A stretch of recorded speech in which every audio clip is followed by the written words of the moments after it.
untuk terbitnya matahari di sebelah barat. Tahukah kamu kapan akan terjadi? Dia akan terjadi ketika di mana seluruh pintu taubat sudah ditutup oleh Allah Subhanahu wa taala. Orang yang mau taubat sudah terlambat. Orang yang menyatakan ingin syahadat mau masuk Islam sudah telat. Allah Subhanahu wa taala sudah tidak lagi mendengarkan taubat mereka. Malam kali itu sangat lama, terasa sangat panjang. Kemana perginya matahari? Ketahuilah, siapakah yang paling tahu kapan matahari akan terbit dari barat? Yang paling tahu adalah orang Islam, orang beriman. Kenapa?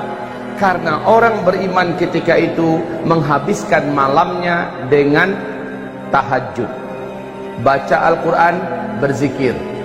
Dia tidur kelelahan, sepuas-puasnya dia tahajud, kemudian dia bangun kembali, dia tahajud kembali, dia berdoa sebanyak-banyaknya berdoa. Padahal tadi tahajudnya orang-orang beriman ya, tahajudnya orang beriman panjang, lama dia berdiri. Setelah itu dia rukuk lama rukuknya, dia iktidal lama iktidalnya, dia sujud lama sujudnya. Begitulah tahajud dia kerjakan. Kemudian setelah assalamualaikum selesai, dia pun berdoa sepuas-puasnya berdoa, berzikir sepanjang-panjangnya zikir, lalu baca Quran sepenat-penatnya, lalu ketiduran lagi. Dilihat hari masih gelap di luar. Kemudian dia terbangun kembali. Setelah terbangun masih gelap seperti tadi. Dia kembali bangkit, sholat lagi seperti tadi, lalu berdoa lagi, zikir lagi, baca Quran lagi. Kemudian saking lelahnya dia beribadah, tidur lagi. Lalu dia bangun seperti sudah lama sekali tidur. Kemudian dia terbangun masih gelap gulita di luar. Setelah gelap gulita yang begitu panjang di luar, dia lihat ini berarti masih ada waktu untuk sholat tahajud. Dia kembali sholat tahajud. Panjang dia sholat tahajud, Masya Allah, sampai pada saat dimana dia sangat penat. Lalu dia berdoa, berzikir, membaca Al-Quran. Setelah itu dia pun turun ke jalanan. Orang-orang beriman turun ke jalanan, masih gelap gulita. Apa kata orang-orang sesama mereka yang berjumpa di jalanan? Padahal gelap gulita, mereka bawa obor masing-masingnya. Inilah dia tanda-tanda yang pernah kita pelajari. Berarti besok pasti matahari terbit. Orang-orang awam yang udah capek tidur, orang-orang yang memang anti sholat, yang nggak mau ibadah, tapi dia orang Islam, ya, udah banyak tanda-tanda kiamat, tetap aja nggak percaya. Akhirnya kaum muslimin berkumandanglah azan. Siapa yang menyuruh azan? Sang imam, sang pemimpin menyuruh kumandangkan azan, azan subuh. Allahu Akbar, Allahu Akbar, Allahu Akbar, Allahu Akbar, seterusnya. Ya, kemudian orang berkumpul di masjid, salat subuh berjamaah, imamnya baca panjang.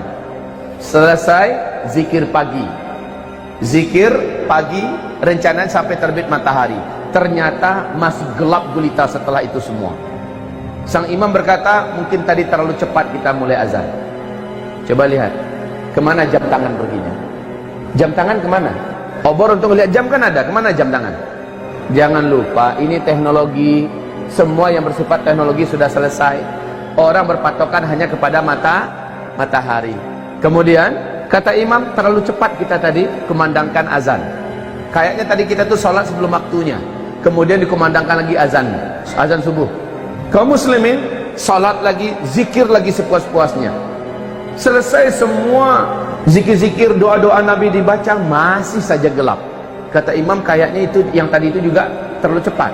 Ulang kembali azan lagi 3 kali kaum muslimin, 3 kali. Baru setelah itu mereka berzikir sepuas-puasnya zikir, mulailah nampak langit mulai terang. Tetapi anehnya bukan dari timur, dari barat. Orang-orang beriman paham, inilah dia. Tapi sejak matahari terbit, Rasulullah sallallahu alaihi wasallam menyebutkan, sejak itu semua isi Al-Quran, baik yang ada di dalam mushaf-mushaf, isinya hilang, Pak. Lembaran putihnya saja yang tersisa. Begitu juga yang hafal Al-Quran, dalam satu malam itu menguap ke langit seluruhnya. Hafiz-hafiz Al-Quran hilang seluruhnya. Bahkan Al-Fatihah yang paling akrab sudah lupa semuanya. Semuanya hilang. Tetapi kaum muslimin yang kami muliakan, orang-orang beriman telah tercatat. Hari ini iman kalian yang beriman telah sah, kata Allah.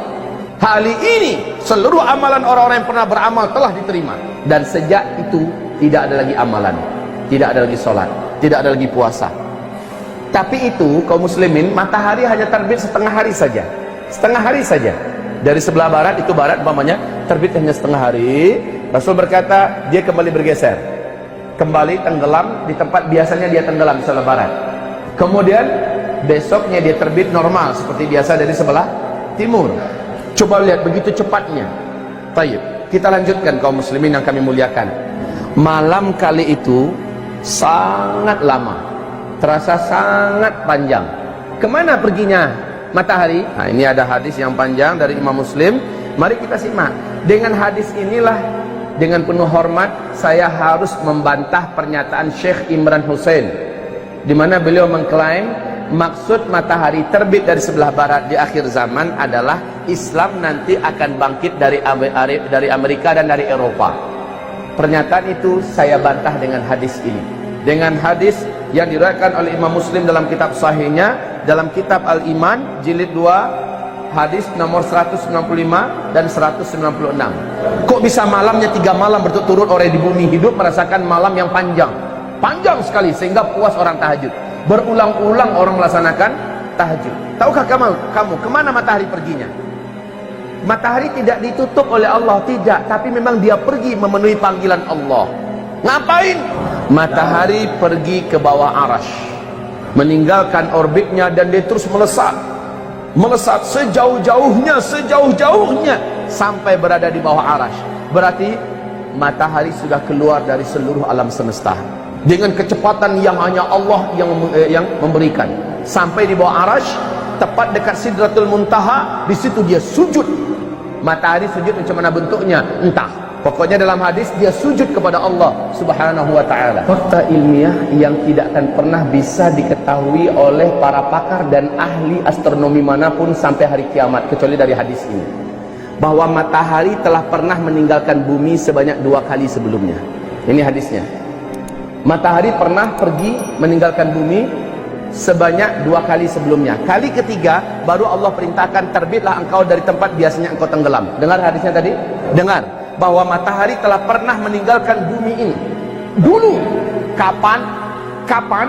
Belum ada para pakar yang mampu mengungkapkan ini. Kalaulah tidak ada hadisnya, kita tidak akan tahu ini. Dan Rasulullah tidak pernah bicara dengan nafsunya. Seluruh yang dikatakan adalah wahyu yang diwahyukan kepadanya. Untuk terbitnya matahari di sebelah barat, tahukah kamu kapan akan terjadi? Dia akan terjadi ketika di mana seluruh pintu taubat sudah ditutup oleh Allah Subhanahu wa ta'ala. Orang yang mau taubat sudah terlambat. Orang yang menyatakan ingin syahadat memasuk Islam sudah telat. Allah Subhanahu wa ta'ala sudah tidak lagi mendengarkan taubat mereka. Di kitab ensiklopedia akhir zaman, Rasulullah bersabda sallallahu alaihi wasallam, tempat terbitnya matahari dari sebelah barat, tempat terbitnya matahari, tenggelamnya matahari di sebelah barat, itu adalah pintu taubat yang ternganga. Jarak pintu taubat itu, kata Rasulullah SAW, 70 tahun perjalanan. Tidak tahu 70 tahun perjalanan cahaya atau perjalanan apa, pokoknya lebarnya pintu taubat itu terbuka adalah 70 tahun. Tapi ketika matahari terbit dari sebelah barat, sejak itu pintu tersebut tertutup rapat, maka tidak ada lagi taubat. Tidak ada lagi taubat. Orang yang ingin bersyahadat memasuk Islam sudah tidak lagi diterima. Bahkan sejak matahari terbit dari sebelah barat, tidak ada lagi sholat duha, tidak ada lagi sholat zuhur, tidak ada lagi sholat asar. Semua ibadah-ibadah dan syariat sudah diangkat. Besoknya binatang raksasa akan keluar dari dalam perut bumi. Malam harinya Al-Quran sudah dipanggil oleh Allah kepada sumbernya, kepada zatnya. Bahkan catatan, subhanallah, Bapak akan baca nanti hadis, kita dengarkan bersama-sama ya.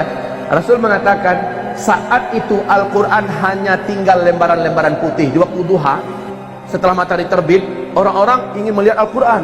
Betul, Al-Quran sudah tinggal lembaran-lembaran putih. Saya bertanya kepada Bapak, di zaman Nabi ada nggak Al-Quran yang seperti ini? Di zaman sahabat ada nggak Al-Quran seperti ini? Tidak ada. Yang namanya kertas itu kan baru beberapa tahun kemarin yang baru munculnya kan. Nabi mengatakan saat itu Al-Quran sudah tinggal kertas-kertas putih kosong. Subhanallah. Jelas beliau adalah Nabi yang mulia, Nabi yang benar, Nabi yang jujur. Beliau mengungkapkan ada kertas nanti di akhir zaman. Toh Al-Quran ketika dia diangkat sudah tinggal hanya lembaran-lembaran putih yang kosong. Subhanallah.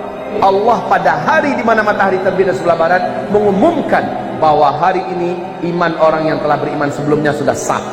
Hari ini orang yang pernah beramal dengan amal-amal sebelumnya telah diterima, dan dari hari ini tidak ada lagi amalan